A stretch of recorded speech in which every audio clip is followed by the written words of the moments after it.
ওয়াকাতিলুহুম হাত্তা লা তাকুনা ফিতনাতুন ওয়া ইয়াকুনাদ-দীনু কুল্লুহু লিল্লাহ।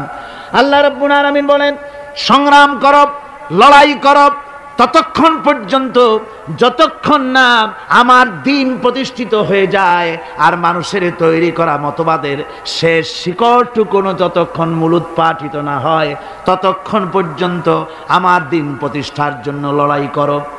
ও মুসলমানেরা, যারা মুসলমান এই লড়াই, এই জিহাদের দায়িত্ব যদি গ্রহণ না করে, মুসলমানেরা যদি ঈমানের এই দায়িত্ব কবুল না করে, আল্লাহর দ্বীন প্রতিষ্ঠার জন্য যদি সংগ্রাম না করে, রব্বুল আলামিন বলেন, ইল্লা তাফআলুহু তাকুন ফিতনাতুন ফিল আরদি ওয়া ফাসাদুন কাবীর।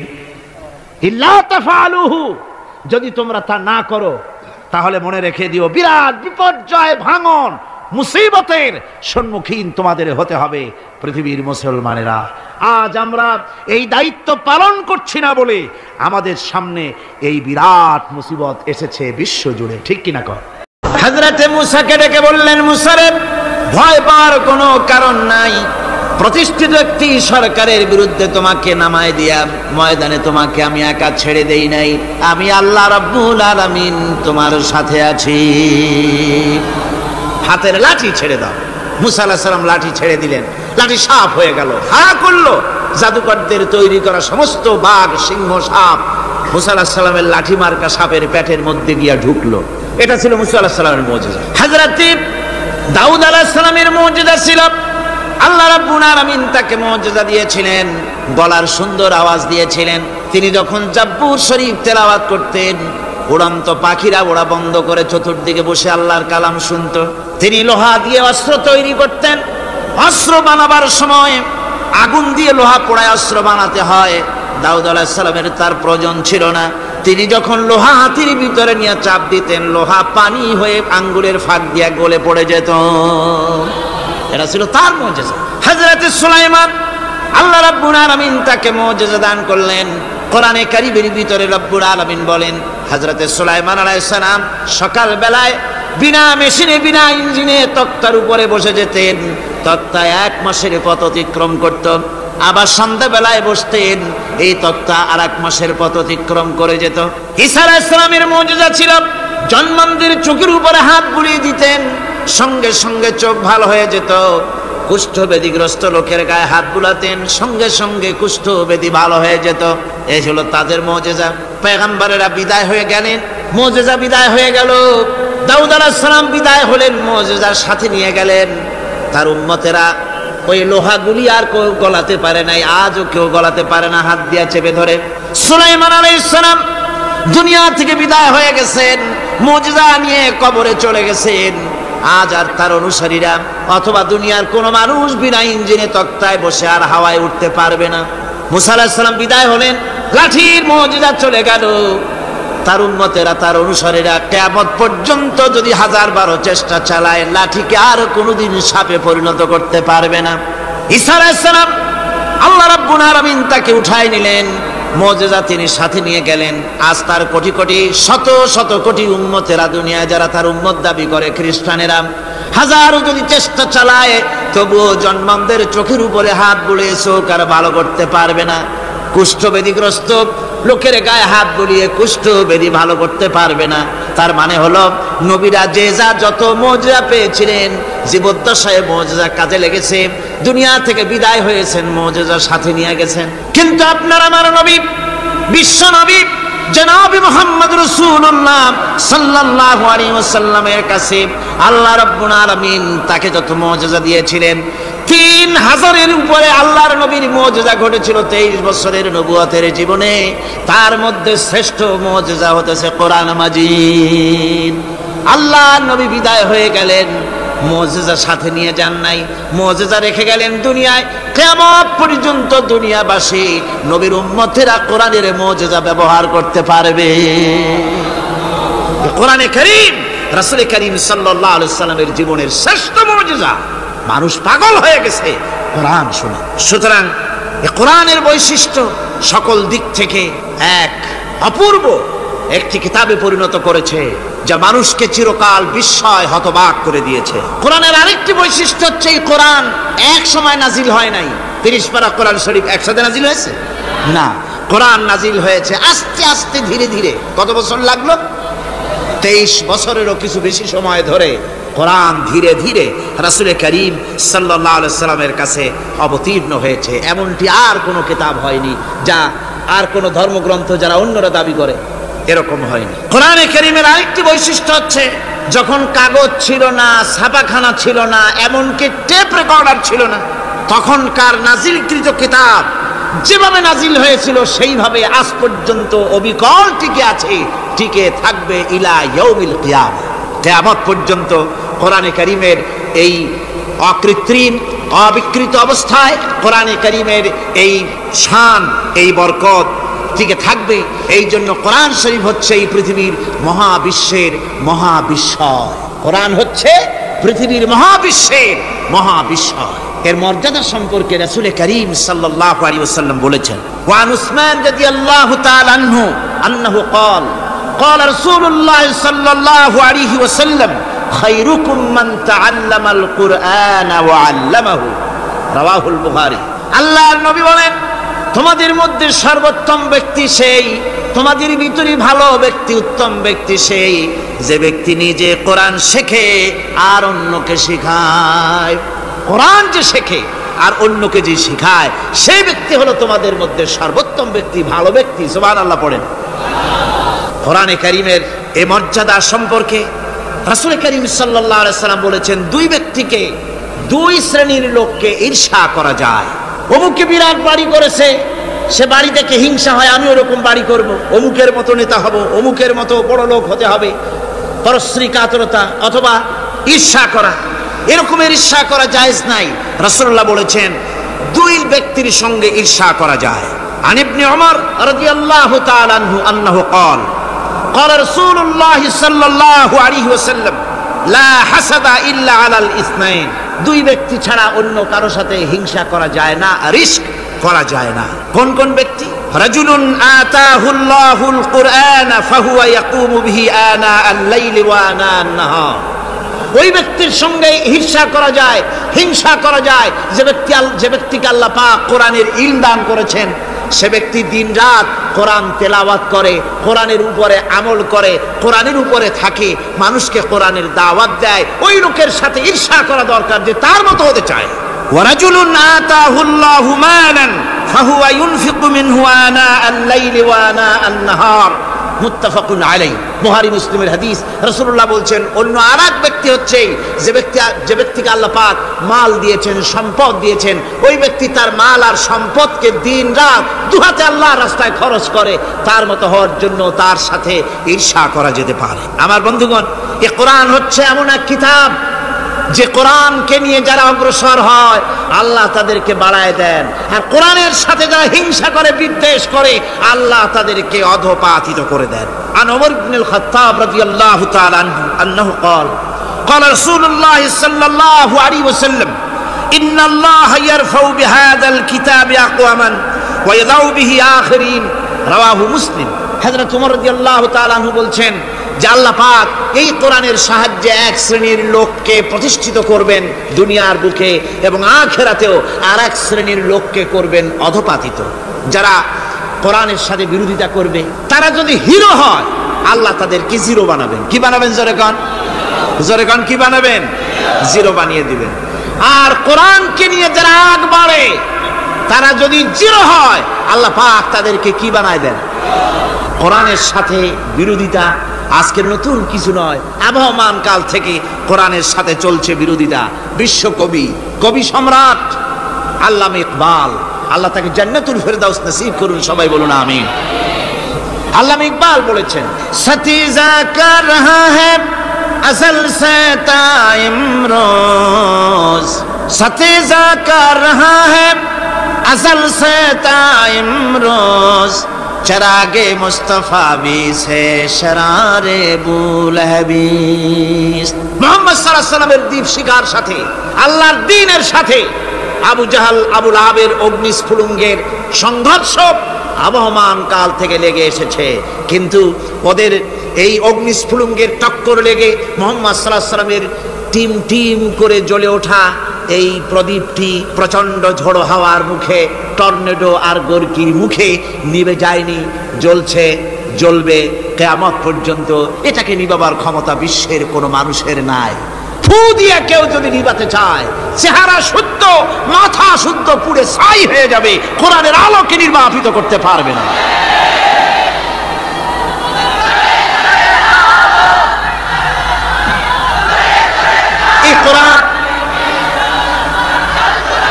এই কোরআন যার সিনার ভিতরে থাকে, যার সিনার মধ্যে থাকে সে হয় সমৃদ্ধ, আর যার সিনার মধ্যে থাকে না সে হয় সবচাইতে ফকির আর এতিম। আল্লাহর নবী বলেছেন, ইন্নাল্লাযী লাইসা ফি জাওফিহি শাইউম মিনাল কুরআনি কাল বাইতিল খারিব। যেই দেহের ভিতরে কোরআন নাই, যেই দেহের ভিতরে, যেই সিনার ভিতরে কোরআন নাই, ওই মানুষটা হতেছে একটা সাড়া বাড়ির মতো, একটা উজাড় বাড়ির মতো, বিরান বাড়ির মতো। বিরান বাড়িতে কি থাকে? সাড়া বাড়িতে কি থাকে? কি কয়? না না, ভূত কিসের? খামোখাই ভয় পান আপনারা। ভূত বলে কিছু না।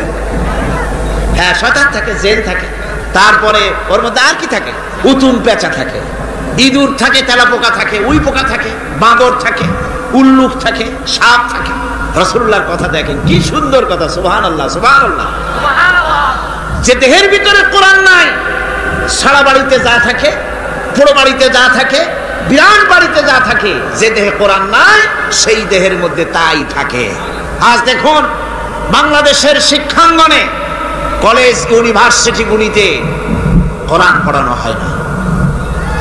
বলেন ঠিক কিনা? আমাদের বিশ্ববিদ্যালয়গুলিতে কোরআন পড়ানো হয়, তাফসীর পড়ানো হয়, হাদিস পড়ানো হয়। হাদিস, কোরআন, আল্লাহর কালাম পড়ানো হয় না বলে অবস্থা কি হয়েছে? হাদিস থেকে মিলায় নেন, ইন্নাল্লাযী লাইসা ফি জাওফিহি শাইউম মিনাল কুরআনি কাল বাইতিল খারিব। কোরআন নাই তো সারা বাড়ি, কোরআন নাই তো কি আছে? যে ঘরের মধ্যে মানুষ নাই, উল্লুক থাকে, ভাল্লুক থাকে, শয়তান থাকে, তেলাপোকা থাকে, সারপোকা থাকে, হিংস্র প্রাণী ভরপুর থাকে। যে শিক্ষা প্রতিষ্ঠানে কোরআন পড়ানো হয় না, সেখানেও সন্ত্রাসীরা বাস করতে পারে, ভালো মানুষ টিকতে পারে না।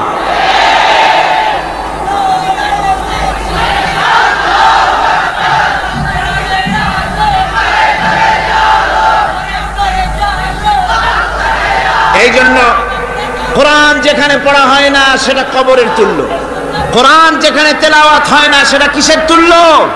কবরের তুল্য। আল্লাহর নবী বলেছেন, আনাবি হুরায়রা রাদিয়াল্লাহু তাআলা আনহু আন্নাহু ক্বাল ক্বালা রাসূলুল্লাহ সাল্লাল্লাহু আলাইহি ওয়াসাল্লাম লা তাজআলু বুয়ুতাকুম মাকাবির, রাওয়াহু মুসলিম।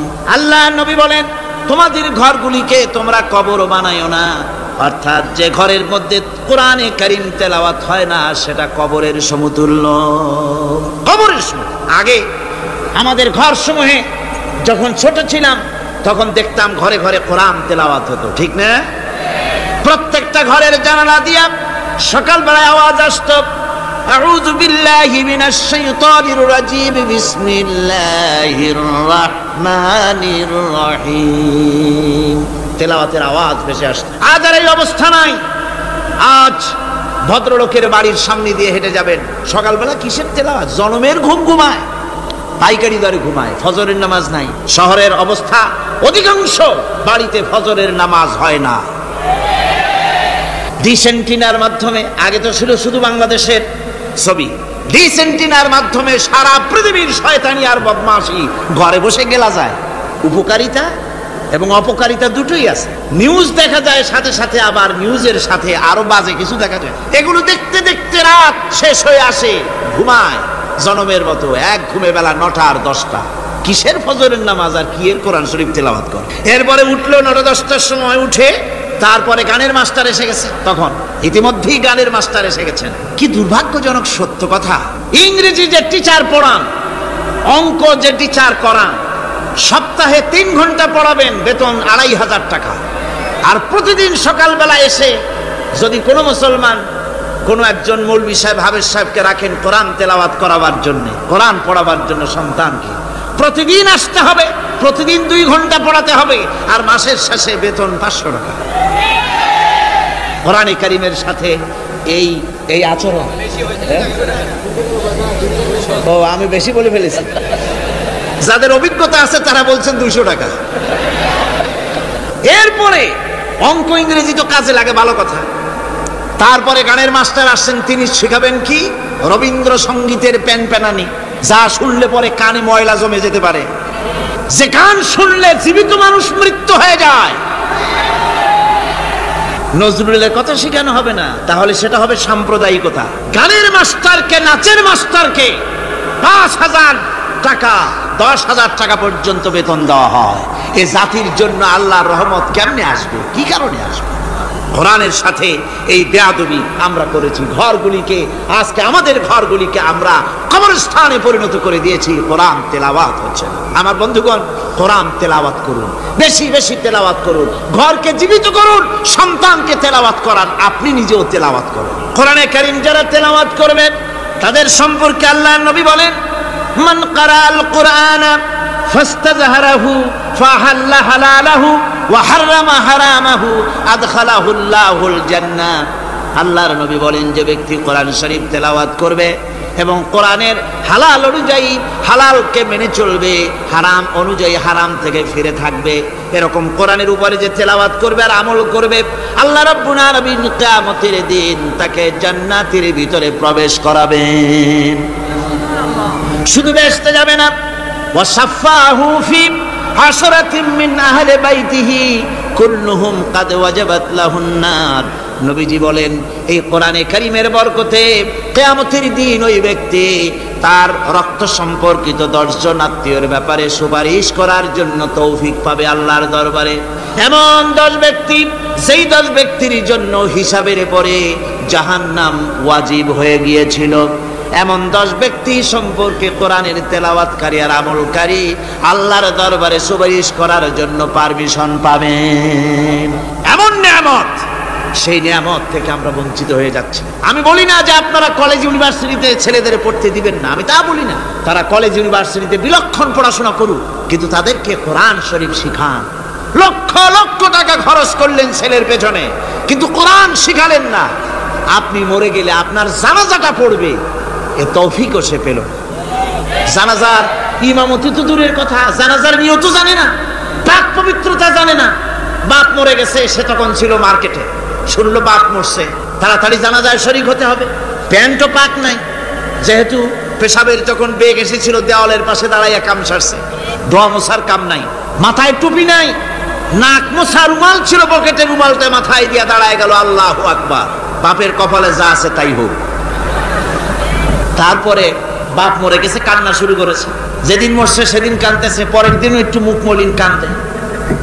নাম বল্টু মিয়া। তার আবার এক বন্ধু আছে, তার নাম শান্টু মিয়া।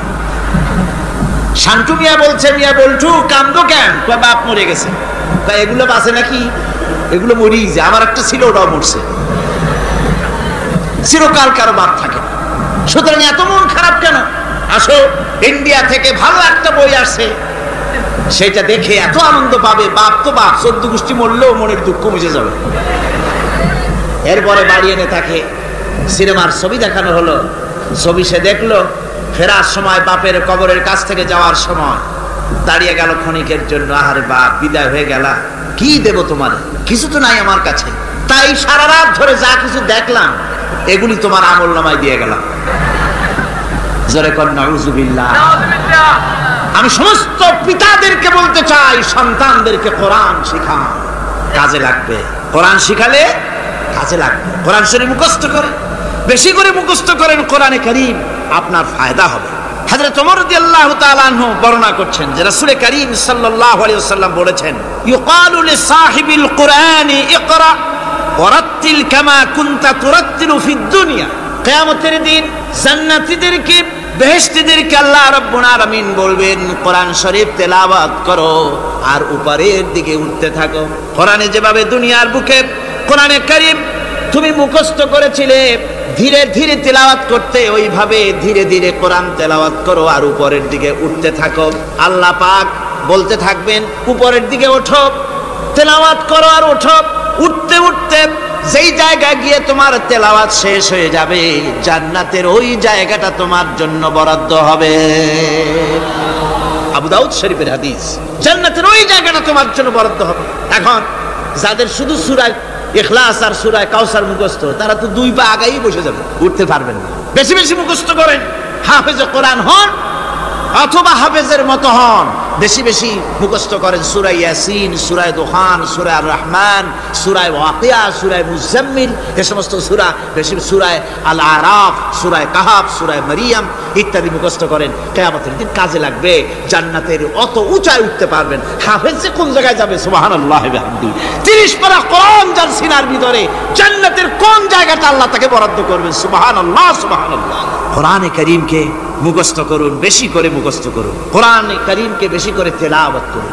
এই কোরআনে কারীমকে যারা বেশি করে তেলাওয়াত করবে, তেলাওয়াত করতে গিয়ে যারা আল্লাহর কাছে কিছু চাওয়ার সময় পাবে না, তাদের সম্পর্কে রাসূল করিম সাল্লাল্লাহু আলাইহি ওয়াসাল্লাম বলেছেন হাদিসে কুদসি, হাদিসে কুদসি রাসূল করিম সাল্লাল্লাহু আলাইহি ওয়াসাল্লাম বলেছেন, ইয়াকুলু রাব তাবারাক ওয়া তাআলা মান শাগালাহুল কুরআন আন যিকরি মাসআলাতি আতাইতুহু আফজালা মা উতিয়াস সাইলিন। আল্লাহর নবী বলেন, আমার আল্লাহ পাক বলেছেন, কোরআন তেলাওয়াত করতে গিয়ে যারা ব্যস্ত থাকে, কোরআন তেলাওয়াত করতে করতে যারা আমার কাছে হাত পেতে কিছু চাওয়ার সময় পায় না, যারা আমার কাছে হাত পেতে কিছু চায়, তাদের থেকে তেলাওয়াতকারীদেরকে আমি রব্বুল আলামিন বেশি করে দেই। জোরে বলেন সুবহানাল্লাহ। কোরআন তেলাওয়াত করতে করতে যারা আল্লাহর কাছে হাত পেতে চাওয়ার সময় পায় না, আল্লাহ পাক বলেন যারা চায় তাদের থেকে তেলাওয়াতকারীকে আমি বেশি দেই। আমার বন্ধুগণ, শুধু তাই নয়, এ কোরআনে কারীম যারা তেলাওয়াত করবে, আমল করবে, কিয়ামতের দিন তার মা বাপের মাথার উপরে আল্লাহ রাব্বুল আলামিন, আবু দাউদ শরীফের হাদিসে এসেছে, তার মা বাপের মাথার উপরে নূরের টুপি পরিধান করানো হবে। এমন নূরের টুপি, এমন নূরের তাজ পরানো হবে, চন্দ্র সূর্যের আলোকে ম্লান করে দেবে। হাসরবাসীরা প্রশ্ন করবেন, এ লোকটি কে? কোনো ফেরেশতা নাকি বলে না, কোনো নবী নাকি বলে না, তবে কি ইনি কে? জবাব হবে, ইনি হচ্ছেন সেই ব্যক্তি যিনি তার সন্তানদেরকে কোরআন শিখিয়েছিলেন। কোরআন শিখানোর কারণে আল্লাহ রাব্বুল আলামিন আজ তার মা বাপের মাথার উপরে নূরের টুপি পরিধান করে হাসরের ভিতরে মর্যাদা দিলেন। কিয়ামতের দিন দুনিয়া মর্যাদা পাওয়া যাবে, আখিরাতেও মর্যাদা পাওয়া যাবে যদি কোরআনে কারীমকে তেলাওয়াত করা যায়, আমল করা যায়, বোঝা যায়, তাহলে এই সমস্ত নিয়ামত আল্লাহ পাক দান করবেন। সুতরাং এই এত বড় নিয়ামত থেকে আমরা যেন কেউ বঞ্চিত হয়ে না যায়। কোরআন হচ্ছে এমন এক কিতাব যার তাফসীর লেখা হয় নাই। পৃথিবীতে এমন কোনো ভাষা নাই, পৃথিবীর উল্লেখযোগ্য সবগুলি ভাষায় কোরআনে কারীমের তাফসীর লেখা হয়েছে, কিন্তু কোন মুফাসসির আজ পর্যন্ত কথা বলেন নাই যে আমি যে তাফসীর লিখছি এর চাইতে ভালো তাফসীর আর কেউ লিখতে পারেও না আর পারবেও না, এটা শেষ, আর তাফসীর লেখা লাগবে না। একথা কেউ বলতে পেরেছে? জোরে বলেন, পেরেছে? পারে নাই। তার কারণ কি? আল্লাহ রাব্বুল আলামিন বলেন, قُلْ لَوْ كَانَ الْبَحْرُ مِدَادًا لِكَلِمَاتِ رَبِّي لَنَفِدَ الْبَحْرُ قَبْلَ أَن تَنفَدَ كَلِمَاتُ رَبِّي وَلَوْ جِئْنَا بِمِثْلِهِ مَدَدًا। আল্লাহ পাক বলেন, নবী আপনি বলুন, আমার রবের কথাগুলি লেখার জন্য যদি সমুদ্রের পানিগুলি, সমুদ্রের সমস্ত পানিগুলি যদি কালিতে পরিণত হয়ে যায়, আর আমার রবের কথাগুলি যদি লেখা শুরু হয়ে যায়, আমার রবের কথাগুলি লেখার পূর্বে সমস্ত সমুদ্রের পানিগুলি শেষ হয়ে যাবে। তারপরে যদি আবার সমুদ্র ভরে দেওয়া হয়, আরো যদি লেখা হয়, তবুও আমার রবের কথা লেখা শেষ হবে না। আল্লাহ রাব্বুল আলামিন বলেন, وَلَوْ أَنَّ مَا فِي الْأَرْضِ مِنْ شَجَرَةٍ أَقْلَامٌ وَالْبَحْرُ يَمُدُّهُ مِنْ بَعْدِهِ سَبْعَةُ أَبْحُرٍ مَا نَفِدَتْ كَلِمَةُ اللَّهِ। আল্লাহ রাব্বুল আলামিন বলেন, মা নাফিদাত কালিমাতুল্লাহ। আল্লাহ পাক বলেন, 7টা সমুদ্রের পানি যদি একত্রিত করা হয়, 7টা সমুদ্রের পানি যদি এক জায়গায় করা হয়, এই পানিগুলি যদি কালিতে পরিণত হয়ে যায়, আর পৃথিবীর সমস্ত গাছগুলি যদি কলমে পরিণত হয়ে যায়, ওই গাছগুলি দিয়ে যদি ওই পানি রূপ কালি দিয়ে আমার প্রভুর কথা, আল্লাহ রাব্বুল আলামিনের কোরআনের কথা যদি লেখা শুরু হয়ে যায়, লিখতে লিখতে সমস্ত পানিগুলি গাছগুলি শেষ হয়ে যাবে, আল্লাহ পাকের কালামের ব্যাখ্যা লেখা শেষ হবে না। মা নাফিদাত কালিমাতুল্লাহ, আল্লাহর কথা লেখা শেষ হবে না। এত বড় বিরাট আজিম কিতাব আল্লাহ পাক আমাদেরকে দান করেছেন, সুবহানাল্লাহ পড়েন। এই কিতাবের এত বড় গুরুভার আল্লাহ রাব্বুল আলামিন বলেছেন, লাউ আনজালনা হাযাল কুরআন আলা জাবালিন লারাআইতাহু খাশিআন মুতাসাদ্দিআন মিন খাশিয়াতিল্লাহ। আমি যদি এই কোরআনকে পর্বতের উপরে নাজিল করতাম, তাহলে তুমি দেখতে পেতে আমার ভয় ভীত সন্ত্রস্ত হয়ে পাহাড়গুলো চূর্ণ বিচূর্ণ হয়ে যেত। এত বড় আসিম কিতাব আমি তোমাদেরকে দান করেছি, যার গুরুভার বহন করতে কেউ রাজি হয়নি, পাহাড় পর্বত কেউ রাজি হয়নি, মানুষ রাজি হয়েছে। এই মানুষের উপরে আমি এটা অবতীর্ণ করেছি, গোটা বিশ্ববাসীর সামনে এই কিতাব আমি দিয়েছি তোমাদেরকে, এর দ্বারা হেদায়েত তোমরা গ্রহণ করবে। কিয়ামতের দিন আল্লাহর এই বিরাট নিয়ামত আমাদেরকে দান করলেন, আমরা এই নিয়ামতের না শুকর করেছি, অর্থাৎ এই কোরআনকে আমরা ব্যবহার করেছি সঠিকভাবে করি নাই, বেঠিকভাবে করেছি। প্রথম দিন দ্বিতীয় দিন আমি বলেছি কোরআন শরীফকে শুধু তাবিজ তুমারের জন্য, শুধু সওয়াবের জন্য তেলাওয়াত করেছি, আসলে শুধু সওয়াবের জন্য তো আসেনি। কোরআন কোরআন বুঝতে হবে, আমল করতে হবে, তবে না শান্তি পাবো। আপনি যদি কোরআন হচ্ছে মানুষের জীবন সমস্যার সমাধানের গ্রন্থ, ওষুধ খেলে রোগ ভালো হয়। ওষুধ খেলে কি হয়? কেউ যদি সকাল বেলায় তসবিহ হাতে নিয়ে 500 বার পড়ে ওষুধ ওষুধ ওষুধ, 500 বার পড়লে রোগ কি ভালো হবে? বরং রোগ আরো বাড়তে পারে চিল্লাইতে চিল্লাইতে। শীতের জন্য লেপ গায়ে যায় না দিয়া কেউ যদি চিল্লাইতে থাকে, জিকির করে লেপ্ত শোক লেপ্ত শোক লেপ্ত শোক, শীত কি বন্ধ হবে নাকি? পানির পিপাসায় ছটফট করে মানুষ যদি চিল্লায় পানি পানি পানি পানি পানি, পানির পিপাসা আরো বাড়বে। তাহলে কি বোঝা গেল? পিপাসা লাগলে পানি পান করতে হবে, শীত লাগলে কম্বলটা গায়ে দিতে হবে, রোগ হলে ওষুধটা খেতে হবে, তাহলে সব সমস্যার সমাধান হবে। অনুরূপ ভাবে আমরা শুধু কোরআনে কারীমকে তেলাওয়াত করি সওয়াবের নিয়তে, তার হুকুমগুলি জীবনের উপরে আমল করি না বলে আজকের জীবন আমাদের বিপর্যস্ত হয়েছে। ব্যক্তিতে, পরিবারে, রাষ্ট্রে শান্তি নাই, কোথাও শান্তি নাই এই কারণে। আর কিয়ামতের দিন রাসূল আসামি করবেন তাদেরকে যারা কোরআন অমান্য করেছে। রাসূল হবেন বাদী, বাদী হবেন কে? যারা বলেন কে বাদী হবে? রাসূল। আসামি হবে কারা? যারা কোরআন ছেড়ে দিয়েছে। আল্লাহ রাব্বুল আলামিন বলেন, وقال الرسول يا رب إن قومي اتخذوا هذا القرآن مهجورا। কিয়ামতের দিন রাসূল আল্লাহর দরবারে ফরিয়াদ করবেন, আয় আমার রব, আয় আমার আল্লাহ তাআলা, এই সমস্ত লোকগুলি তোমার কালামকে, তোমার কোরআনকে অপ্রয়োজনীয় জিনিস বলে তারা পরিত্যাগ করেছিল। কোরআনকে অপ্রয়োজনীয় মনে করেছে, কোরআনের সাথে ঠাট্টা করেছে, বিদ্রুপ করেছে, কোরআন শিক্ষা ভিক্ষার ঝুলি, শেখার বুলি মনে করেছে, কোরআনের কোনো মূল্য দেয় নাই, কোরআনের কোনো দাম দেয়নি, কোরআনের সাথে ঠাট্টা করেছে, কোরআনের আইনের সাথে ঠাট্টা করেছে, বিদ্রুপ করেছে। আমাদের দেশে শিক্ষাবিদ, চিন্তাবিদ, বুদ্ধিজীবী নাম ধরনের নামধারী এক শ্রেণীর লোকেরা কোরআনের সাথে সরাসরি বেয়াদবি করেছে। আহমদ শরীফ বলেছে পরকাল নাই, আল্লাহ বলছেন পরকাল আছে। আর আহমক, আহমদ তো না, ওটা কি?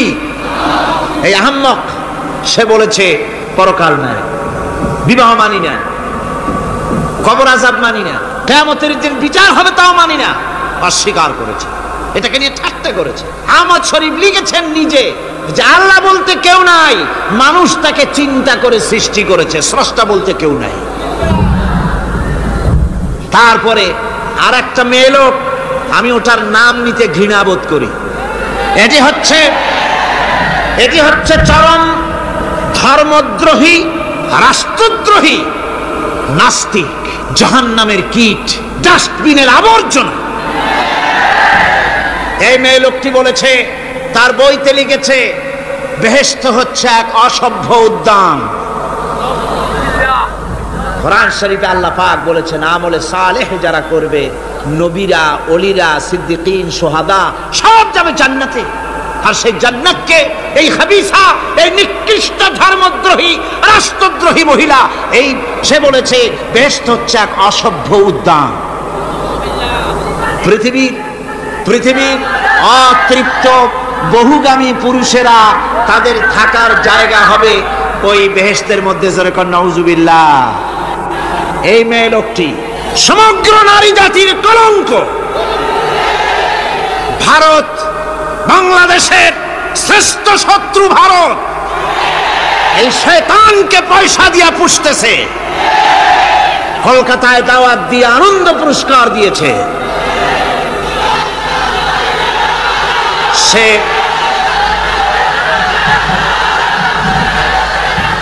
তার বইয়ের মধ্যে কত বড় নির্লজ্জই মেয়ে, বইয়ের মধ্যে লিখছে বাসে বসে আমি যখন দেখি ছেলেরা পেশাব করার জন্য বাস থামলি বাসের থেকে নেমে দেওয়ালের পাশে গিয়ে প্যান্টের বোতাম খুলে পেশাব করে, আর মেয়েরা চুপ করে বসে থেকে পেশাবের যন্ত্রণা নিয়ে কষ্ট পায়, আমি আনন্দ পাবো সেই দিন যেদিন মেয়েরাও বাস থেকে নেমে দেওয়ালের পাশে দাঁড়িয়ে পেশাব করতে পারবে।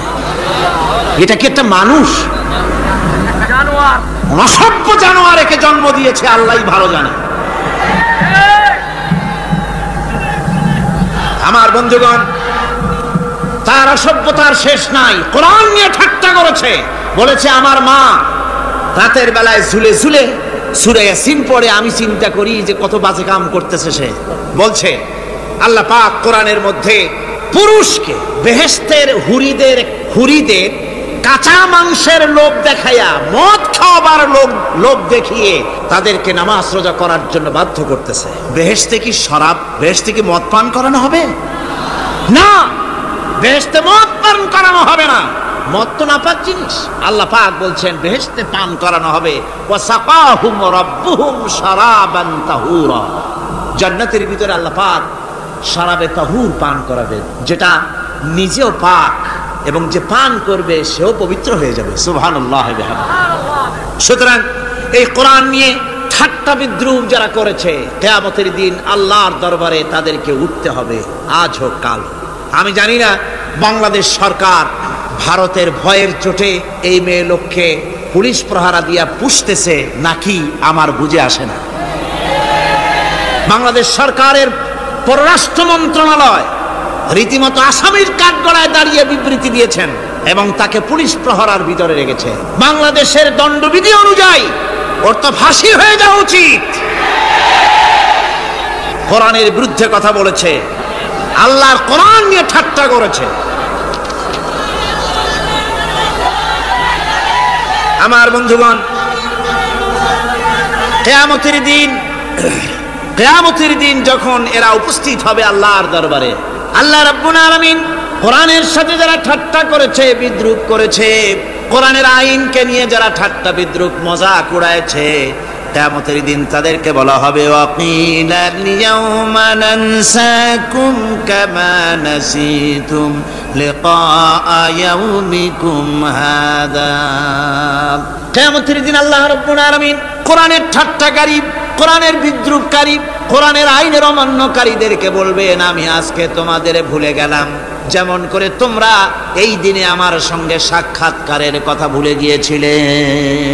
তোমরা যেমন আমার আজকের এই কিয়ামতের দিনের কথা যারা ভুলে গিয়েছিলে, আজকে আমিও তোমাদেরকে ভুলে গেলাম। এরপরে কি হবে? ওয়ামাওয়াকুমুন নার ওয়ামা লাকুম মিন নাসিরিন। আল্লাহ পাক বলেন এরপরে এদের জায়গা হবে জাহান্নাম, আর এদের সাহায্যকারীও কেউ থাকবে না, জাহান্নামে চিরকাল থাকতে হবে। এটা এই জন্য যে তারা আল্লাহর কোরআনের সঙ্গে ঠাট্টা করেছে, বিদ্রুপ করেছে, কোরআনের আইন মানে নাই, কোরআনের আইনকে অমান্য করে চলেছে। এই জন্য কিয়ামতের দিন আল্লাহ রাব্বুল আলামিন তাদেরকে শাস্তি প্রদান করবেন। কোরআন পৃথিবীর বুকে আল্লাহ নাজিল করেছেন, শুধু তেলাওয়াত করবেন ঝুলে ঝুলে, এই জন্য নয়। কি জন্য নাজিল হলো? এবার উদ্দেশ্য শুনুন। আল্লাহ পাক বলেন আর রহমান আল্লামাল কুরআন। আল্লাহ রাব্বুল আলামিন তিনি হলেন এমন দয়াবান, এমন রহমান, যিনি কোরআন শিখালেন। কি কারণে শিখালেন? কোরআন নাজিলের উদ্দেশ্য কি? আল্লাহ পাক বলেন, ইন্না আনজালনা ইলাইকাল কিতাবা বিল হাক্কি লিতাহকুমা বাইনান নাসি বিমা আরাকাল্লাহ। আল্লাহ পাক বলেন, এই কিতাব আমি আপনার প্রতি অবতীর্ণ করেছি এই জন্যে যাতে করে আপনি আল্লাহর প্রদর্শিত এই বিধান অনুযায়ী মানুষের উপরে বিচার ফয়সালা করতে পারেন। মানুষের উপরে আইন চলবে আল্লাহ। কার আইন? জোরে বলেন, কার আইন? আলা লাহুল খালক ওয়াল আমর, সৃষ্টি যার, আইন চলবে কার? আল্লাহ পাক বলেন, এই জন্য নাজিল করলাম, কোরআন নাজিল করেছি যাতে করে কোরআনের আইন দিয়ে বিচার ফয়সালা করতে পারেন, সেই জন্যই কোরআন নাজিল করলাম। আসলে আল্লাহ নবীর এই পৃথিবীতে আগমনের উদ্দেশ্য ওটাই ছিল।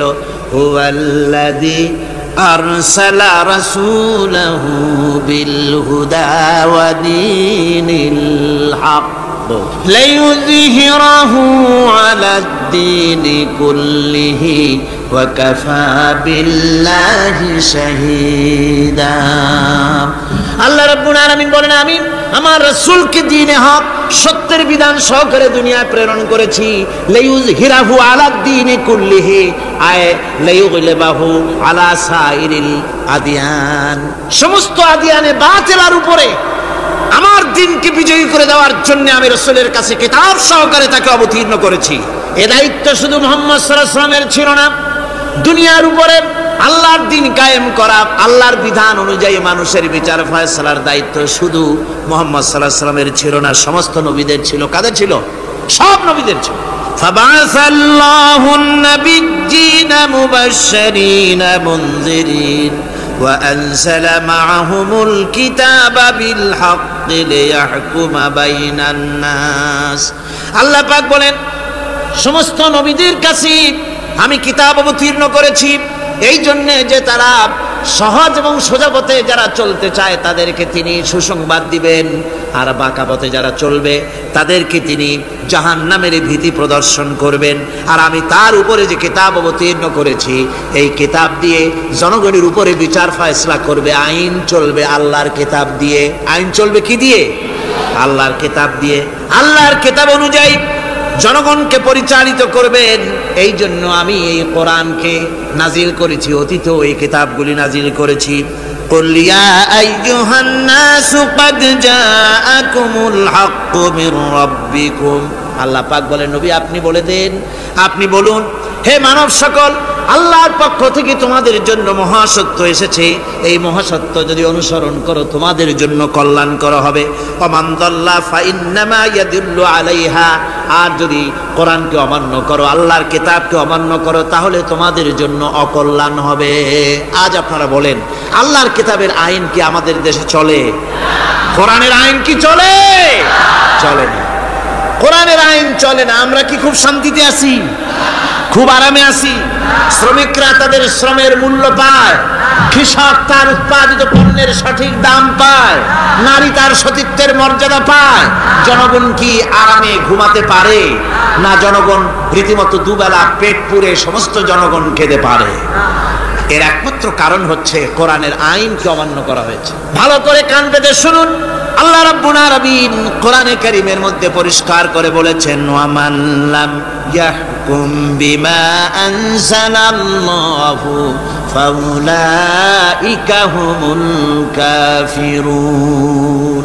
যারা নাকি আমার দেওয়া বিধান অনুযায়ী, কোরআন অনুযায়ী যারা বিচার ফয়সালা করে না, ফাউলাইকা হুমুল কাফিরুন, ফাউলাইকা হুমুজ জালিমুন, ফাউলাইকা হুমুল ফাসিকুন। যারা আমার দেওয়া বিধান অনুযায়ী বিচার ফয়সালা করে না, তারা কাফির, তারা জালিম, তারা ফাসিক। সুতরাং এর ভিতরে এই জুলমের মধ্যে জালিমদের অন্তর্গত, ফাসিকদের অন্তর্গত হয়ে বাংলাদেশের বহু মুসলমান, পৃথিবীর বহু এলাকার মুসলমান এর মধ্যে লিপ্ত হয়ে আছে। কোরআনের আইন চালু না করলে পরে, কোরআনের আইন না মানলে পরে জালিম হতে হবে, কাফির হতে হবে, ফাসিক হতে হবে। অর্থাৎ যতখানি না মানবেন ততখানি এই বিশেষণে বিভূষিত হতে হবে। এক শ্রেণীর লোক আছে যারা বলে বেড়ান ধর্ম আর রাজনীতি আলাদা। বলেন কিনা? কন জোরে বলেন, বলে কিনা? ধর্ম আর রাজনীতি আলাদা। তারা বলেন আমরা ধর্ম নিরপেক্ষ থাকতে চাই। তারা কি থাকতে চায়? ধর্মনিরপেক্ষ থাকতে চায়। কোরআনে কারিমে এই ধর্মনিরপেক্ষবাদীদের ব্যাপারে কোরআন কি বলছে শুনুন। আল্লাহ রাব্বুল আলামিন বলেন, আলাম তারা ইলাল্লাযীনা ইয়াজউমুনা আন্নাহুম আমানু বিমা উনজিলা ইলাইকা ওয়া মা উনজিলা মিন ক্বাবলিক। আল্লাহ পাক বলেন, হে নবী, তুমি কি সেই সব লোকদেরকে দেখেছো যারা দাবি তো করে যে আমরা আল্লাহর উপর ঈমান এনেছি আর এই কিতাবের উপর ঈমান এনেছি, এর পূর্বে যত কিতাব নাজিল হয়েছে সেসব কিতাবের উপরেও ঈমান এনেছি। ধর্মনিরপেক্ষবাদীরা তারা তো বলে না যে আল্লাহ মানি না, কোরআন মানি না, একথা বলে না, ওটা বলে না। কি বলে? সেই বলা কথাটি আল্লাহ এখানে অনেক আগে বলে রেখেছেন। ওরা বলে যে আমরা অবশ্যই আল্লাহকে মানি, আল্লাহর কিতাব মানি, এর পূর্বে যত কিতাব নাজিল হয়েছে সেগুলোও মানি, তবে ইউরিদুনা আইয়াতাহাকামু ইলাত তাগুত, তারা চায় তাদের জীবনের সমস্ত সমাধান সমস্যার জন্য তাগুতের কাছে যেতে চায়। তাগুতকে, আল্লাহকে বাদ দিয়ে তারা যেতে চায় কোথায়? তাগুতের কাছে। জোরে বলেন, কিসের কাছে যেতে চায়? তাগুতের কাছে। তাগুত বলে কারে? তাগুত বলা হয় যে নিজে আল্লাহর আইন মানে না এবং অপরকেও আল্লাহর আইন অমান্য করতে বাধ্য করে, তাকে বলা হয় তাগুত।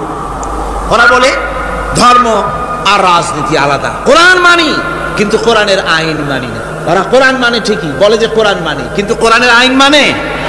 তাহলে এ মানি বলার অর্থটা কি? এর মূল্যটা কোথায়? কোরআন যদি মানো তো কোরআন বলেছে সুদ খেও না, আমাদের দেশে সুদ চলছে না। কোরআন বলেছে বিবিকে পর্দায় রাখো, পর্দায় কি রাখা হচ্ছে? কোরআন বলেছে ওজনে কম দিও না, তা কি মানা হচ্ছে?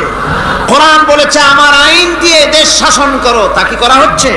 সুতরাং ধর্মনিরপেক্ষ মতবাদ যেটা, এই মতবাদটা কোরআনের দৃষ্টিতে কুফরি মতবাদ। ধর্মনিরপেক্ষ মতবাদ কি? জোরে বলেন, ধর্মনিরপেক্ষ মতবাদ কি? কোন মুসলমান, যে ব্যক্তি নিজেকে মুসলমান বলে দাবি করে, ধর্মনিরপেক্ষ মতবাদ সে বিশ্বাস করতে পারে না, জায়েজ নাই, হারাম। আফাতুমিনুনা বিবাদিল কিতাব ওয়া তাকফুরুনা বিবাদ, তোমরা কোরআনের কিছু অংশকে মেনে নিবে আর কিছু অংশকে করবে অস্বীকার। এটা যদি করো দুনিয়ার জীবনে পাবে দুনিয়ার জীবনে জিল্লতি আসবে, লাঞ্ছনা আসবে, আর কিয়ামতে পাবে জাহান্নামের শাস্তি। সুতরাং ধর্মনিরপেক্ষ মতবাদের অর্থ তারা বলে যে ধর্মহীনতা নয়, আসলে কিন্তু ধর্মনিরপেক্ষ মতবাদের অর্থই হলো ধর্মহীনতা। ঠিক কিনা কোন? জোরে বলেন ঠিক কিনা? এই ধর্মনিরপেক্ষ মতবাদ আমাদের দেশের জন্ম হয় নাই, এর জন্ম হয়েছে ইউরোপ সভ্যতায়। প্রাচীন ইউরোপ সভ্যতায় এর জন্ম হয়েছিল, সেখান থেকে তার আন্ডা বাচ্চা ভারতে এসেছিল।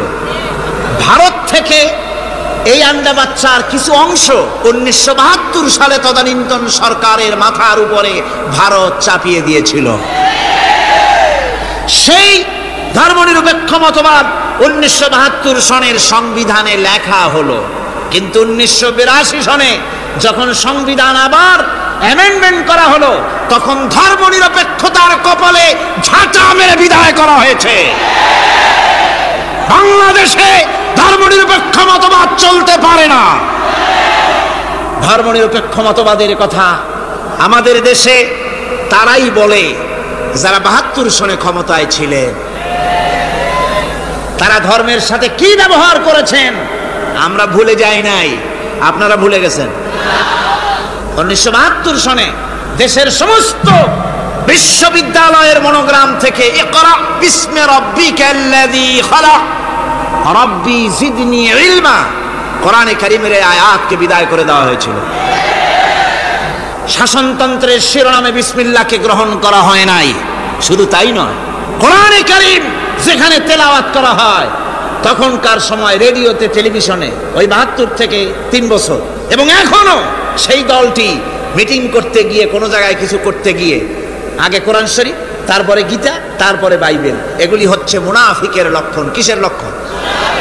যেখানে যেই টেবিলে, যেই মঞ্চে কোরআন তেলাওয়াত হয়, বাইবেল গীতা পড়া হারাম, পড়া হতে পারে না।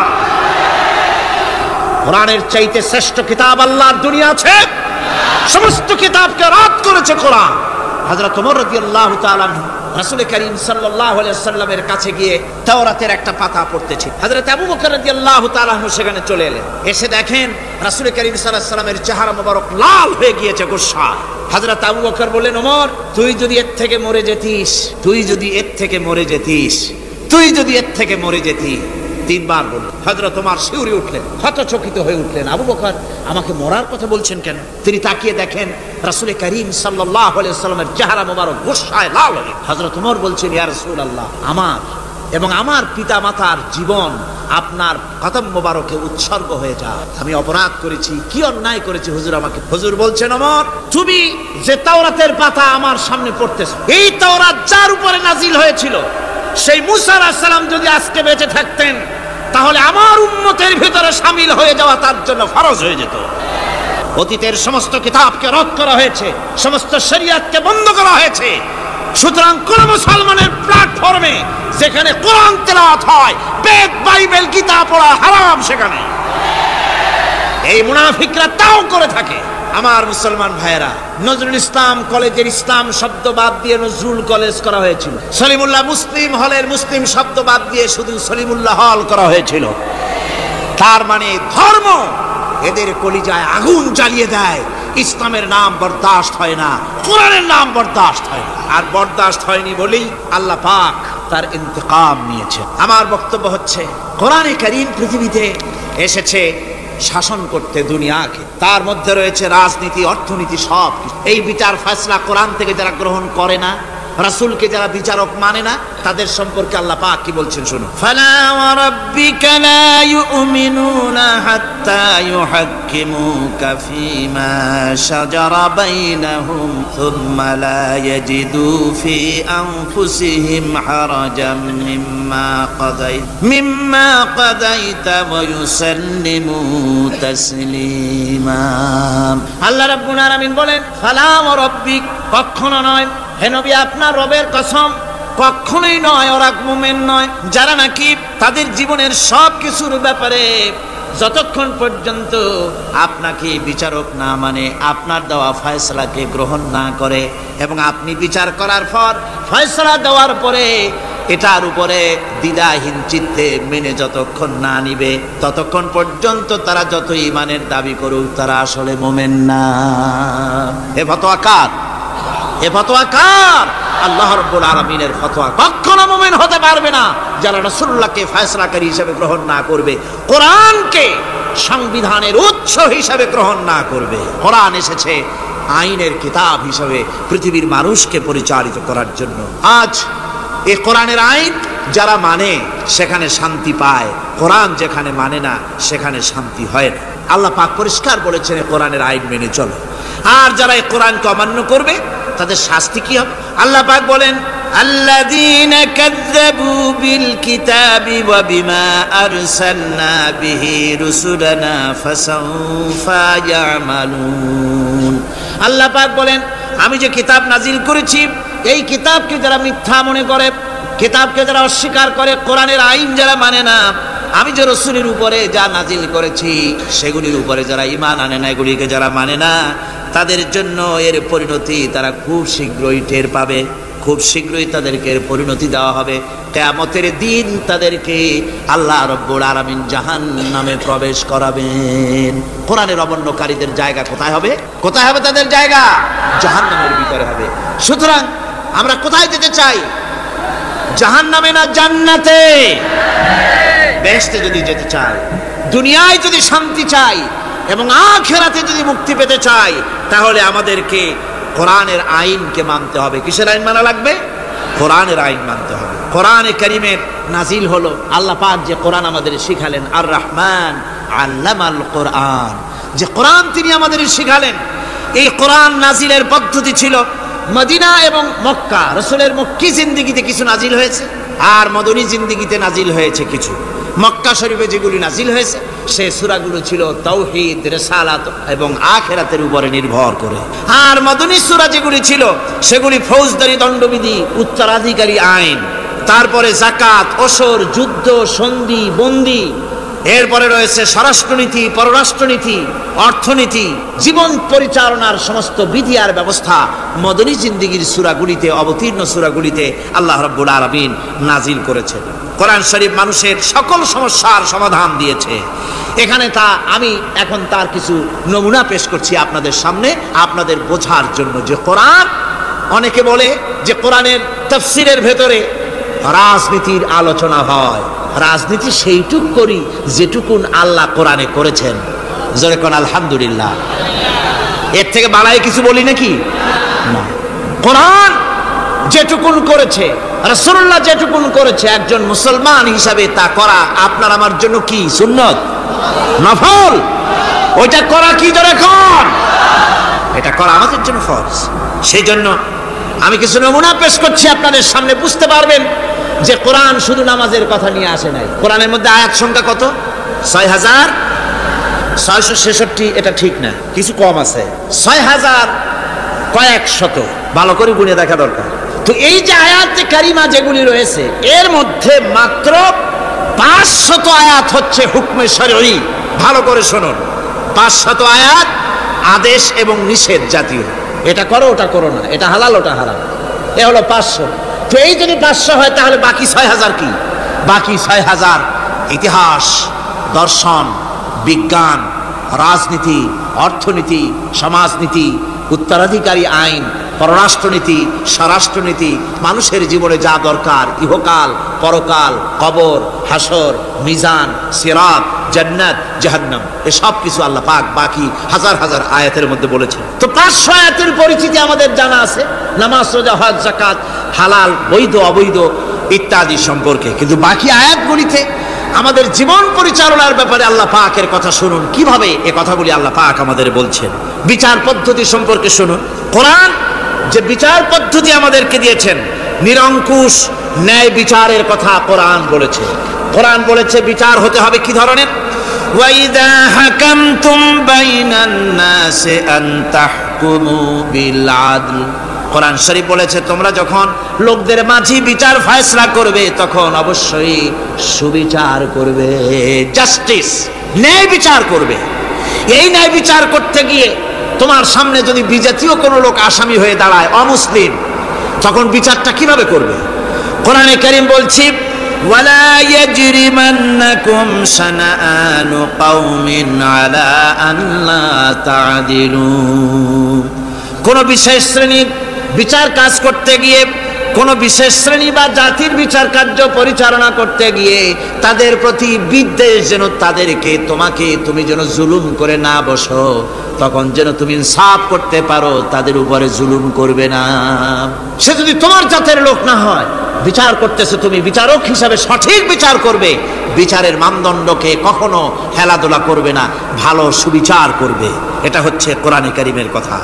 আর আত্মীয় স্বজনের বিচার সম্পর্কে বলা হচ্ছে যে তোমরা বিচার নিয়ে, সুবিচার নিয়ে তোমরা দাঁড়াও, দণ্ডায়মান হও। সুবিচার নিয়ে মুসলমানেরা তোমরা যখন বিচার করবে, তখন এই বিচার করতে গিয়ে ওয়ালাউ আলা আনফুসিকুম আবিল ওয়ালিদাইনি ওয়াল আকরাবিন, সে যদি তোমার নিজের বিরুদ্ধেও যায় বিচার, তা যদি তোমার সন্তান সন্ততি, ভাই ব্রাদার, মা বাপ ইত্যাদির বিরুদ্ধেও যদি চলে যায়, ইয়াকুন গানিয়ান আও ফাকিরান, যদি সে গরিব হয়, যদি সে ধনীও হয়, বিচারের বেলায় কোনো রকম তারতম্য করবে না, আপন হোক পর হোক, বিচার করতে হবে সঠিক। এটা কার কথা?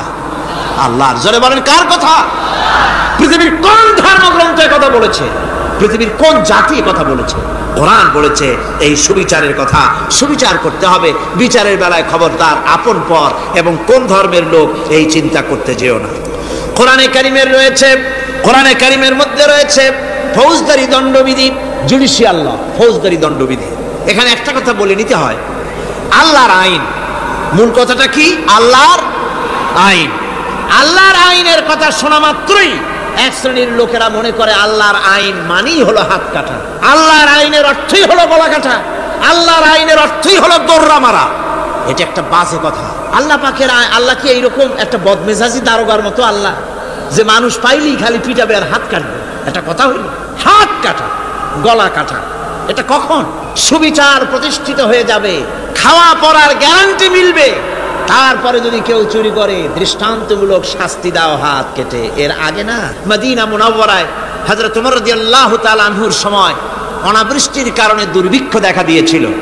তখন হযরত ওমর জাস্টিসদেরকে, ম্যাজিস্ট্রেটদেরকে ডেকে পরিষ্কারভাবে এলান করে দিয়েছিল, এখন যদি কোনো চোর ধরা পড়ে, এই দুর্ভিক্ষ চলাকালীন কোন চোর যদি ধরা পড়ে আর প্রমাণিত হয় পেটের জ্বালায় চুরি করেছে, খবরদার তার হাতকে তোমরা কাটবে না, খবরদার হাত কাটবে না। ইসলাম তো আগে পেটে দেয়। আগে কোথায় দেয়? পেটে, তারপরে দেয় পিঠে, আগে দেয় না। মানুষের খাওয়া পড়া, শিক্ষা, চিকিৎসা, বাসস্থান সবটার গ্যারান্টি দেওয়া হয়। মদিনায় যখন এই গ্যারান্টি এসে গেল, চোরের হাত কাটা আইন মক্কায় নাজিল হয় নাই, নাজিল হয়েছে মদিনা মুনাওয়ারায়, রাসূলের মদনী জিন্দেগিতে। কোন সময়? যখন রাসূলুল্লাহ প্রেসিডেন্ট। রাসূলুল্লাহ কি? যখন রাসূলুল্লাহ কি রাষ্ট্রপতি, সেই সময় মানুষ দরজা খুলে ঘুমাবার সুযোগ পেল, খাওয়া পড়া, শিক্ষা, চিকিৎসা, বাসস্থানের গ্যারান্টি পেল। এই সময় আল্লাহ রাব্বুল আলামিন তিনি যখন দেখলেন ইসলামী সমাজ ব্যবস্থা কোরআনের আইনের মাধ্যমে মানুষ সব রকমের নিরাপত্তা লাভ করেছে, পেটের সমস্যার সমাধান হয়ে গেছে, তখন আল্লাহ আইন জারি করলেন, আস-সারিকু ওয়াস-সারিকাতু ফাকতাউ আইদিয়াহুমা। চোর পুরুষ হোক আর নারী হোক, উভয়ের হাত কেটে দাও। পুরুষ হোক আর নারী হোক, এখন উভয়ের হাত কেটে দাও। দৃষ্টান্তমূলক শাস্তি হোক, যাতে করে এই চুরি আর না কেউ না করে। পেটে খাবার আছে, চাকরি আছে, ওষুধ আছে, শিক্ষা আছে, থাকার মতো জায়গা আছে, এখন চুরি করো কেন? তাহলে বোঝা যাবে এটা নেশায় পরিণত হয়েছে। কি হয়েছে? নেশা। তখন তো আর চোরকে বসায় সেলুট মারা আর যাবে না, এখন হাতটা কাটিয়া একটা শাস্তি দিয়ে দাও। আমাদের দেশে কিন্তু চোরের হাত কাটা আইনের ব্যাপারে কোনো চোরেরা আজ পর্যন্ত মিছিল করে না। বাংলাদেশের কোনো ছোট ছোট চোর, যেমন তাল চোর, বেল চোর, কচু চোর, ছাতি চোর, জুতা চোর, আরো যত ছোট ছোট চোর, এই সব চোরেরা কি কোনোদিন মিছিল করেছে যে চোরের হাত কাটা আইন মানি না, মানবো না? বলেছে কেউ? বলে। কিন্তু এই আইনের বিরুদ্ধে সোচ্চার কারা? কোন চোরেরা? নিশ্চয়ই ছোট চোরেরা না, বড় চোর। যারা তাল বেল চুরি করে না, বরং কলমের খোঁচা দিয়া সরকারের, জনগণের লক্ষ কোটি কোটি টাকা পকেটস্থ করেন মেহেরবানি করে, ওই সব। তারা মনে করেন যদি এই আইন চালু হয়ে যায় তাহলে তালচোর বেলচোরের তো কোনো ক্ষতি নাই, ইসলামী রাষ্ট্র চালু হলে পরে তো সকলের পেটে ভাত আসবে, ওই তাল বেল আর চুরি করা লাগবে না, তাদের তো সুবিধা। কিন্তু মুসিবতটা তো আমাদের হবে। বেশি খাইয়া খাইয়া জিব্বা পুরু হয়ে গেছে, এখন ওই বেশি খাইতে না পারলে বদভ্যাস চালু হয়ে যাবে। চুরি করতে যখন যাইবে তখন এই আইন তো বিসমিল্লাহ হবে আমাদের দিয়া। এই জন্য ওনারাই বিরোধিতা করেন চরমভাবে। আর ইসলামের সব আইনের সাথে বিরোধিতা করার জন্যে বাংলাদেশে যতগুলি পত্রিকা বেরিয়েছে তার মধ্যে শীর্ষস্থানে রয়েছে ভারতের রয়ের টাকায় পরিচালিত নিকৃষ্ট আবর্জনা পত্রিকা আজকের কাগজ।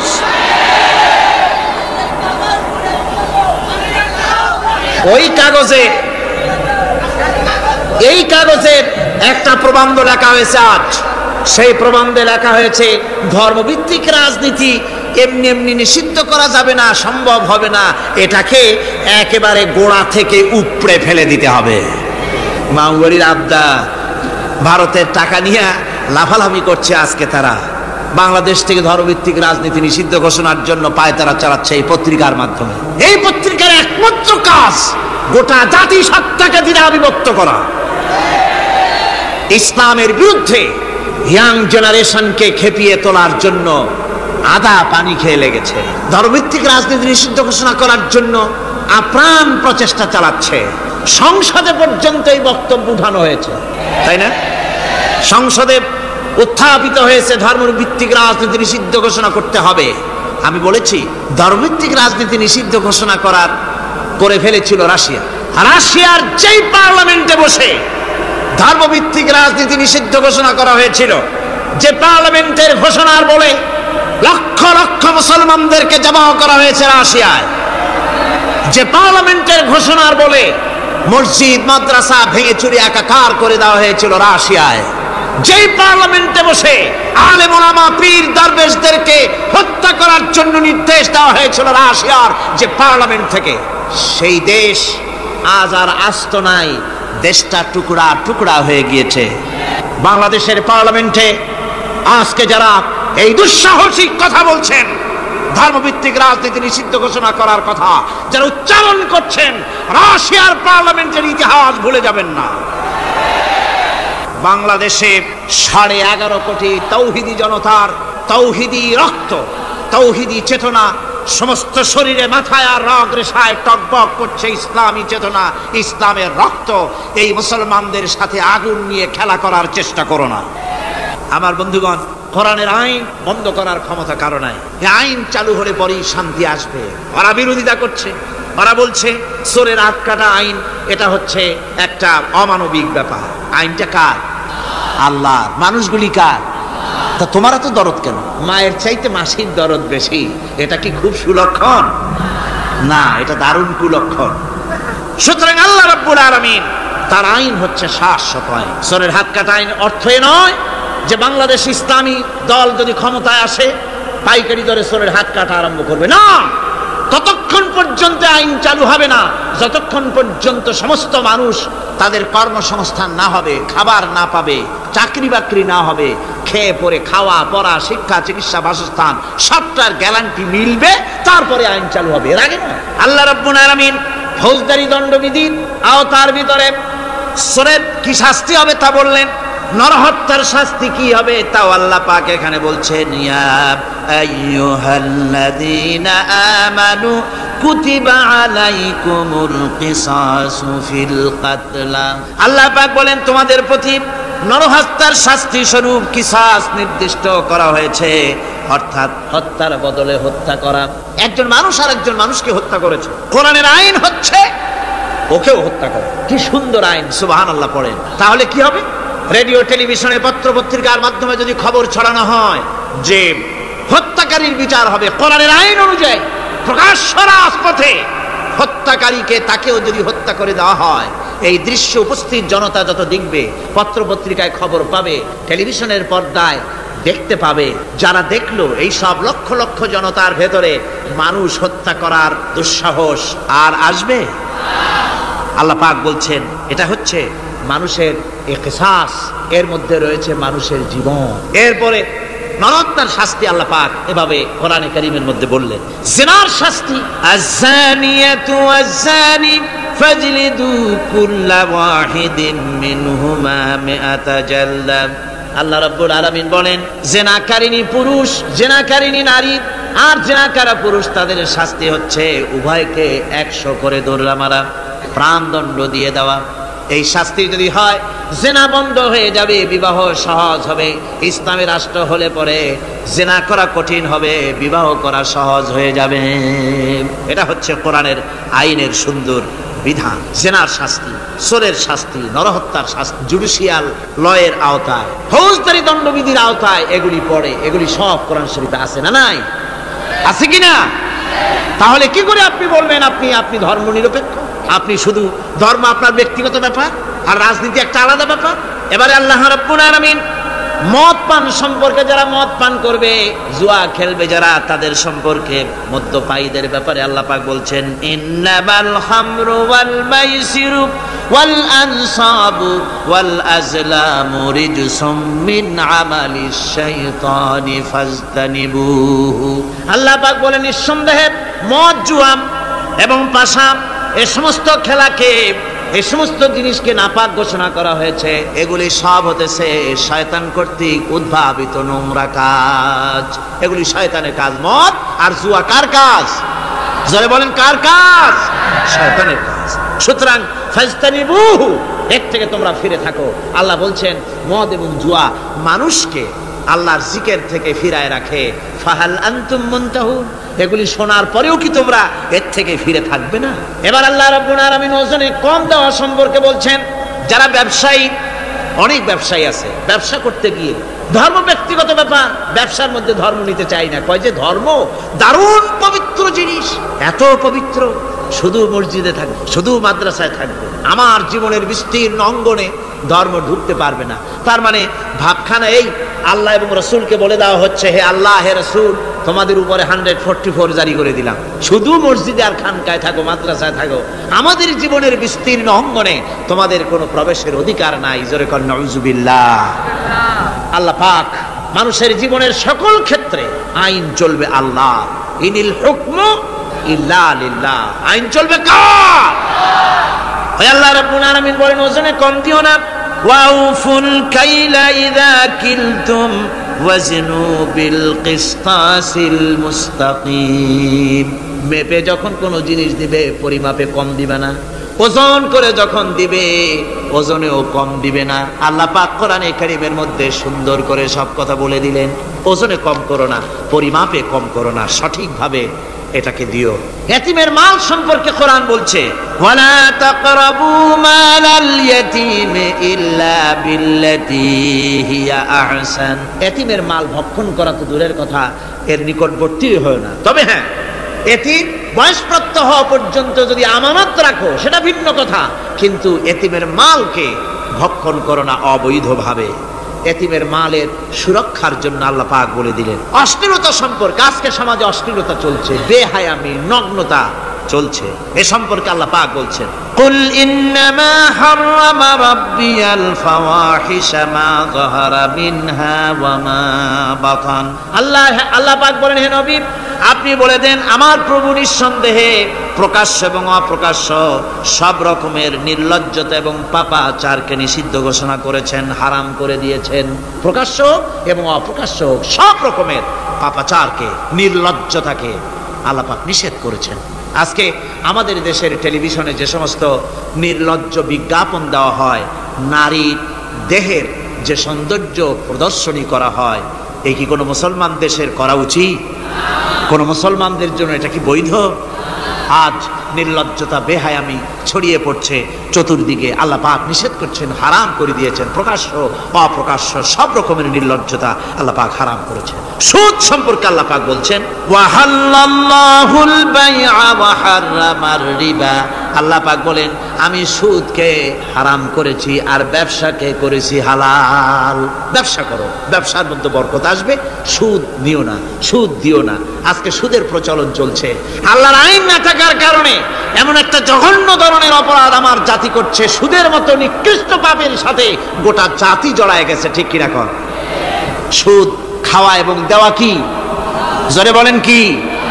এই সুদের মধ্যে রয়েছে 70টি গুনাহ। তার ছোট্ট গুনাহ হলো নিজের মাকে নেকাহ করা। জোরে কর নাউযুবিল্লাহ।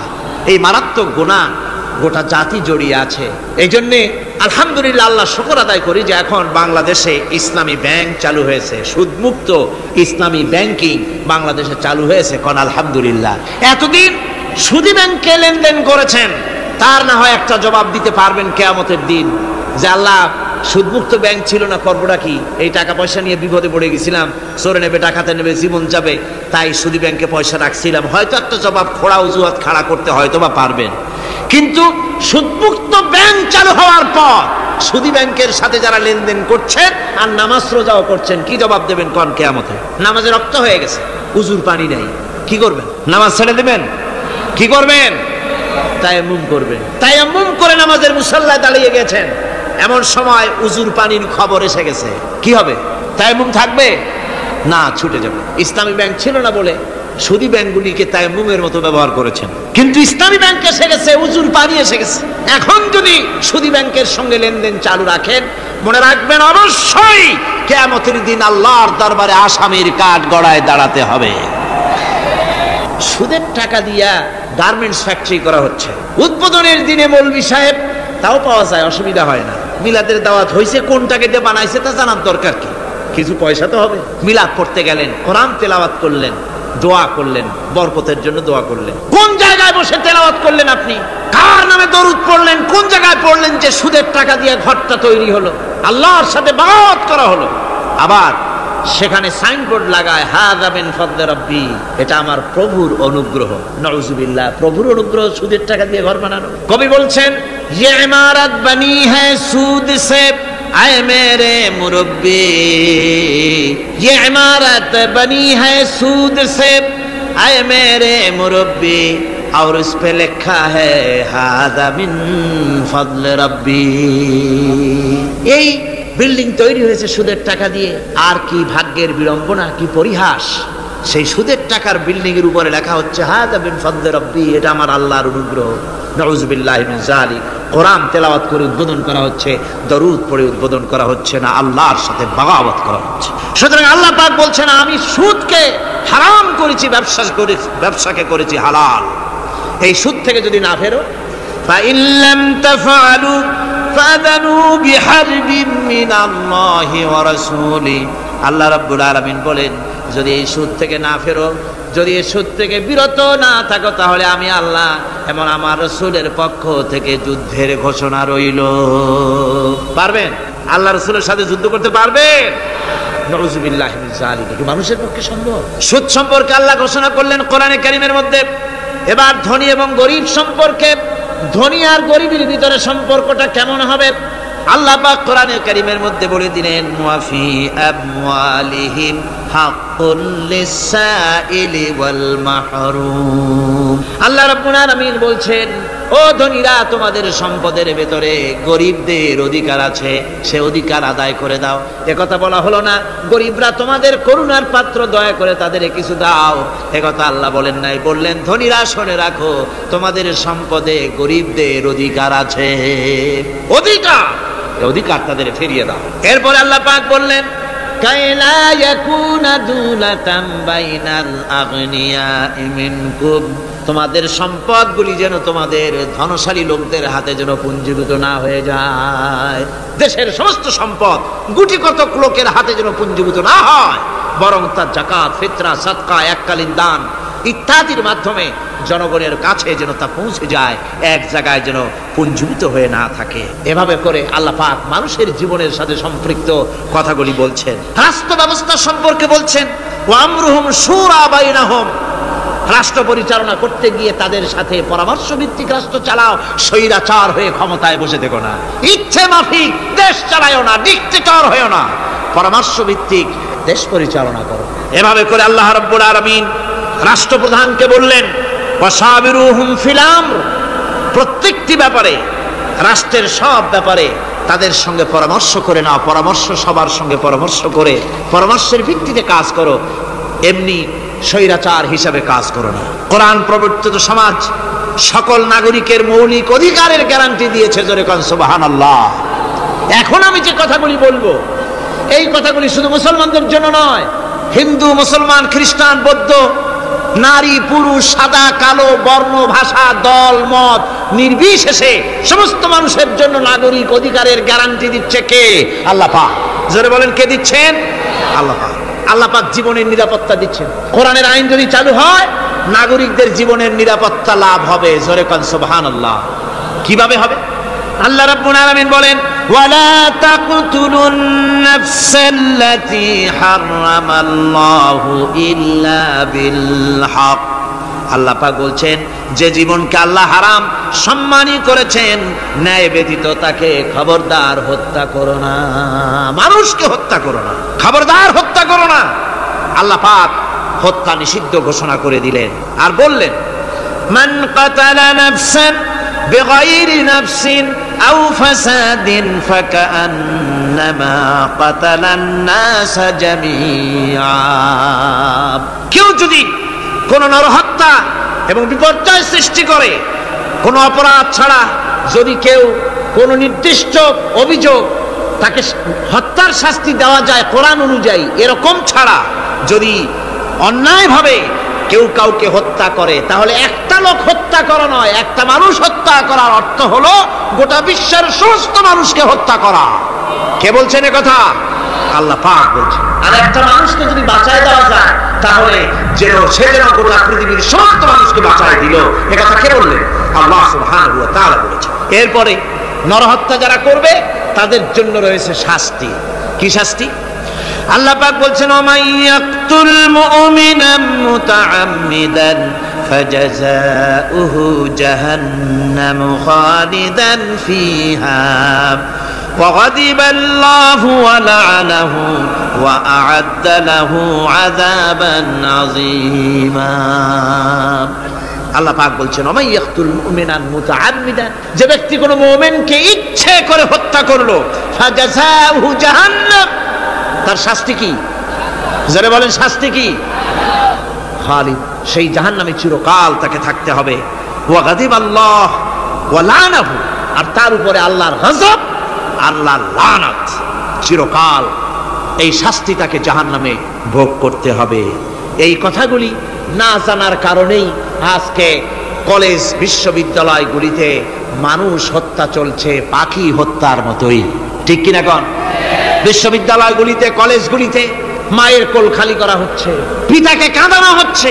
কত আশা করে ছেলে পাঠানো হয় কলেজ ইউনিভার্সিটিতে, আর সেখানে সামান্য নিজের দলের প্রাধান্য বিস্তার করার জন্য পরমা সহিষ্ণুতা নাই, সমানে হত্যা করা হচ্ছে। এভাবে হত্যা করা হচ্ছে রাজশাহীতে, হত্যা করা হচ্ছে ঢাকায়, চট্টগ্রামে, খুলনায়। আপনারা অবাক হবেন, খুলনায় যেভাবে হত্যা করলো একজন নেতৃস্থানীয় ব্যক্তি, যিনি খুলনায় গিয়ে বললেন আমি লাশ চাই, লাশ চাই। তার উপস্থিতিতে ইসলামী ছাত্র শিবিরের দৌলতপুর বিএল কলেজের জিএস আব্দুল হালিম মুন্সি মসজিদে নামাজ পড়তে গিয়েছে, সেই অবস্থায় তাকে মসজিদের ভিতরে গুলিবিদ্ধ করেছে। জান বাঁচাবার জন্য এই ছেলে পার্শ্ববর্তী পুকুরের মধ্যে ঝাঁপায় পড়েছে, সেখান থেকে তাকে টেনে তুলে তাকে কোপানো হচ্ছে, সে প্রাণী প্রাণী বলে চিল্লাচ্ছে। এই অবস্থায় মসজিদের সিঁড়ির উপরে কাট করে তাকে জবাও করা হয়েছে।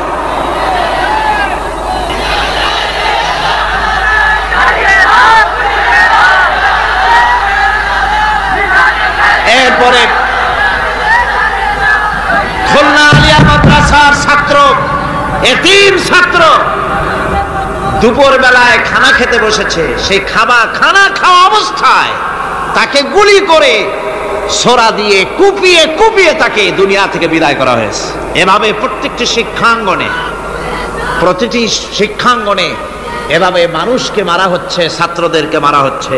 যারা মারছে আমি তাদের উদ্দেশ্যে বলতে চাই, যারা তোমরা মানুষ হত্যা করতেছো, পাখির মতো শিকার করতেছো, মনে রেখো আল্লাহর বিচার দু রকমের হয়, একটা হয় দুনিয়ায় আর একটা হয় আখিরাত। দুনিয়ায় তুমি যার সন্তানকে হত্যা করেছো, যার সন্তানকে হত্যা করে যার মা বাপকে কাঁদায়েছো, দুনিয়ার শাস্তিটা এভাবে আল্লাহ তোমাকে দিবেন, তুমিও নিহত হবে। তুমি যাকে হত্যা করেছিলে তার মা বাপ যেমন কেঁদেছে, তোমার মা বাপও তেমন কাঁদবে। তুমি যদি কাউকে হত্যা করে তার স্ত্রীকে বিধবা করে থাকো, তোমাকেও আল্লাহ হত্যা করাবেন এবং তোমার স্ত্রীও বিধবা হবে।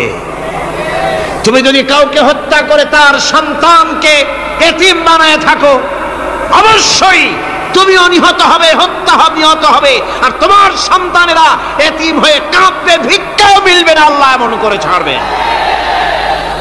অন্যদেরকে তুমি যদি একটা গুলি করে কারো বুককে ঝাঁঝরা করে থাকো, অসংখ্য গুলি তোমার বুকটাকে ঝাঁঝরা করবে। আল্লাহর কসম, যেভাবে মানুষ মেরেছো এইভাবে এর থেকে নৃশংসভাবে তুমিও মরবে, কোনো সন্দেহ না। আল্লাহর এই বিচার হবে। সুতরাং আল্লাহর এই বিচারের কথা কোরআন থেকে যারা জানে তারা সন্ত্রাস করে না। এই জন্য কলেজ বিশ্ববিদ্যালয় সমূহে সন্ত্রাস হয়, মাদ্রাসাগুলিতে সন্ত্রাস হয় না বললেই চলে।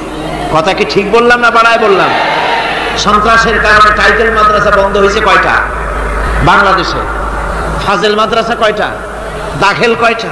ইল্লা মাশাআল্লাহ দুই একটা হতে পারে কোথাও, কিন্তু তা হয় না। কারণ মাদ্রাসায় এই সব কথা পড়ানো হয় যা আমি বললাম। কোরআন থেকে যে কথাগুলি বললাম এগুলি কোথায় পড়ানো হয়? আজকে যদি কলেজ বিশ্ববিদ্যালয় সমূহে কোরআন পড়ানো হতো, তাফসীর পড়ানো হতো, তাহলে বিশ্ববিদ্যালয় থেকে রবীন্দ্রনাথ আর সূর্য সেনের পা চাটা উলামেরা বের হতো না, শহীদ তিতুমির বেরিয়ে আসতো, টিপু সুলতান বেরিয়ে আসতো, সালাউদ্দিন আইয়ুবী বেরিয়ে আসতো। দুর্ভাগ্যজনক আজ কলেজ বিশ্ববিদ্যালয়গুলিতে আল্লাহর কোরআন পড়ানো হয় না বলে আমাদের পাঠানো সোনার টুকরা ছেলেগুলি কয়লার টুকরা হয়ে ফিরে আসতেছে। বন্ধুগণ, জীবনের নিরাপত্তা দিচ্ছেন আল্লাহ পাক। কোরআনের আইন চালু হলে মানুষকে হত্যা করা হবে না, কেউ কাউকে মারতে পারবে না, মারলে তাকেও নিহত হত্যা করা অবশ্যই হবে। সম্পদের নিরাপত্তা দিচ্ছেন আল্লাহ, গ্যারান্টি। হিন্দু হোক মুসলমান হোক সকলের সম্পদের গ্যারান্টি মিলবে, কেউ কারো সম্পদকে হরণ করবে না, গসব করবে না। কোরআন বলছে ওয়ালা তাকুলু আমওয়ালাকুম বাইনাকুম বিল বাতিল, পরস্পরের সম্পদকে অবৈধভাবে ভক্ষণ করো না। সম্মানের নিরাপত্তা হচ্ছে ইসলামী সমাজ চালু হয়ে গেলে আল্লাহ রাব্বুল আলামিন সম্মানের নিরাপত্তা দিবেন প্রত্যেক নাগরিকের। আল্লাহ পাক বলছেন, ইয়া আইয়ুহাল্লাযীনা আমানু লা ইয়াসখার কওমুম মিন কওমিন, হে বিশ্বাসীরা তোমরা এক গোত্র আর এক গোত্রকে ঠাট্টা করো না। চাষিরা তাঁতিদেরকে গালি দিও না, তাঁতিরা চাষিদেরকে, জেলেদেরকে গালি দিও না। এক গোত্র আর এক গোত্রকে ঠাট্টা করো না, বিদ্রুপ করো না। ওয়ালা তালমিজু আনফুসাকুম ওয়ালা তানাবাজু বিল আলকাব, একে অপরের দোষ গিয়ে বেরিও না, একে অপরকে খারাপ নামে ডেকো না, একে অপরের কুচ্ছা রটনা করো না। আল্লাহ নিষেধ করেছেন। ইসলামী সমাজ হলে পরে মানুষ সব দিক থেকেই নিরাপত্তা পাবে, গ্যারান্টি পাবে, ব্যক্তি স্বাতন্ত্র্যের প্রাইভেসির নিরাপত্তা পাবে। কারো ঘরের মধ্যে কেউ হঠাৎ করে ঢুকবে না, অর্ডার নিয়ে ঢুকতে হবে, পারমিশন নিয়ে ঢুকতে হবে। আল্লাহ পাক বলেছেন, লা তাদখুলু বুয়ুতান গায়রা বুয়ুতিকুম হাত্তা তাস্তানিসু ওয়া তুসাল্লিমু আলা আহলিহা, অন্যের ঘরের মধ্যে পারমিশন ব্যতি রেখে প্রবেশ করো না। আগে সালাম দাও, পারমিশন নাও, তারপরে ঢোকো। যদি জবাব না আসে চলে যাও, বেরিয়ে যাও, এটা তোমার জন্য কল্যাণকর হবে। তারপরে ইচ্ছে মতো ধর্ম পালনের নিরাপত্তা পাওয়া যাবে ইসলামী সমাজে। কাউকে বাধ্য করা হবে না ইসলাম কবুল করার জন্য, বা অন্য ধর্ম কবুল করার জন্য কাউকে বাধ্য করা হবে না। কোরআনে কারীম বলছে, লা ইকরাহা ফিদ্দিন, ধর্মের ব্যাপারে কোনো বাড়াবাড়ি করা যাবে না, কারো উপরে কোনো ধর্মমত চাপিয়ে দেওয়া যাবে না। যার ইচ্ছে তার ইচ্ছে মতো স্বাধীনভাবে তার ধর্মকর্ম পালন সে করতে পারবে।